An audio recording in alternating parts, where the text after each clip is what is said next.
Ugh, the blank page. That blinking cursor, it's the worst, right? We've all been there. But today, we are going to conquer it. I'm going to show you exactly how to turn that scary, empty space into a really solid first draft for your informative synthesis essay.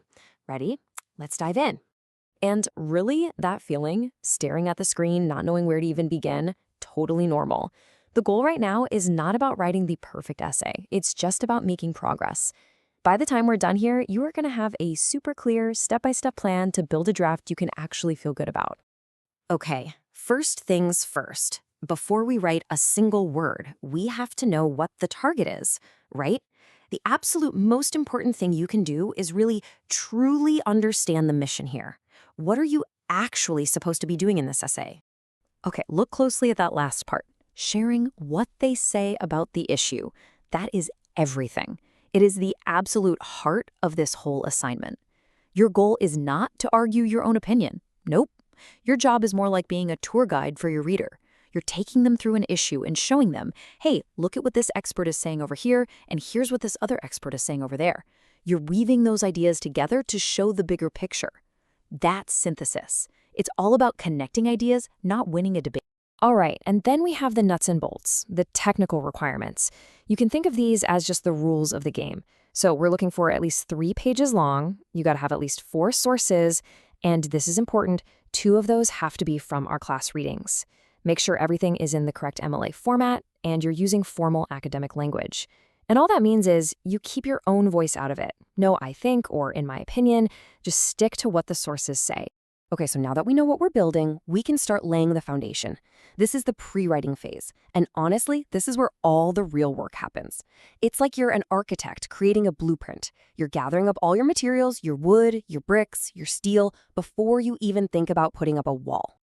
So what's the path look like? It's actually pretty simple. Step 1, pick a topic, something focused, related to our connected society theme. Step 2, go find your evidence. That means tracking down your 4 sources.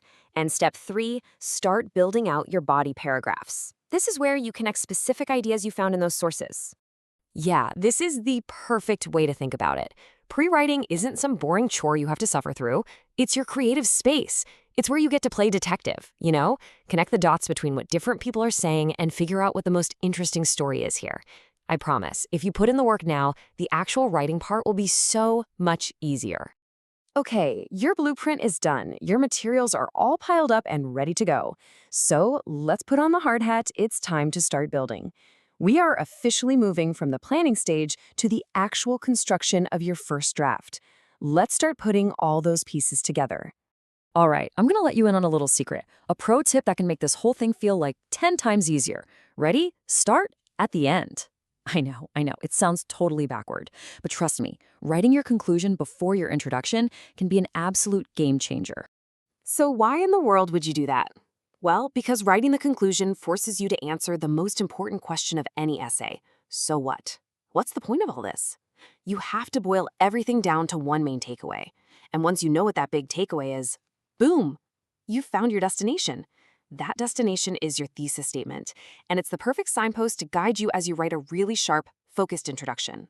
So here's how you assemble the whole thing. Step 1, write your conclusion first to figure out your main point. Step 2, now use that main point to write a great introduction, and you'll end it with that shiny new thesis statement you just discovered. Step 3, take those body paragraphs you already worked on and just slot them right into the middle. And last but not least, step 4, put together your works cited page. And just like that, you have a complete, fully structured, rough draft. See? Not so scary. All right, the house is framed, the walls are up, but a first draft is, well, it's just that. It's a first draft. It is not supposed to be the final polished product. Its whole purpose is to be a starting point, something you can improve on. So now, let's talk about how to get it ready for the peer workshop, which is where you're going to get some amazing feedback. And this is a really, really important point, so listen up. The draft you bring to the workshop does not have to be perfect. It just needs to be substantial. What does that mean? It means all the parts are there. You have an intro, you have your body paragraphs, you have a conclusion, and they're all basically fleshed out. Think of it like a fully built model airplane before you've painted it. It's a complete version 1.0. It's a huge step for sure, but it is not the finish line. So the question is, How do you prepare your draft for that workshop? What can you do to make sure it's as strong as it can be so you get the most helpful feedback possible? Here's your pre-workshop checklist. First, and this is a big one, go back and review the grading criteria in the assignment. Seriously, that's your roadmap to success. Second, if you're stuck on anything, like anything at all, that same sheet has a ton of helpful links. Use them. They're there for a reason. Another great idea? Visit the writing center. Getting a fresh set of expert eyes on your draft before the workshop is an awesome move. And finally, my personal favorite trick. Read your essay out loud. To yourself, to your roommate, to your cat, it doesn't matter. You will be amazed at how many clunky sentences and little errors you catch just by hearing them. And just remember why getting this workshop draft right is so important. A solid, substantial draft that you've already gotten some feedback on, that is the perfect foundation for your final conference with Kelly. That's where you'll really hammer out the final steps to make this essay awesome. You've done the hard part.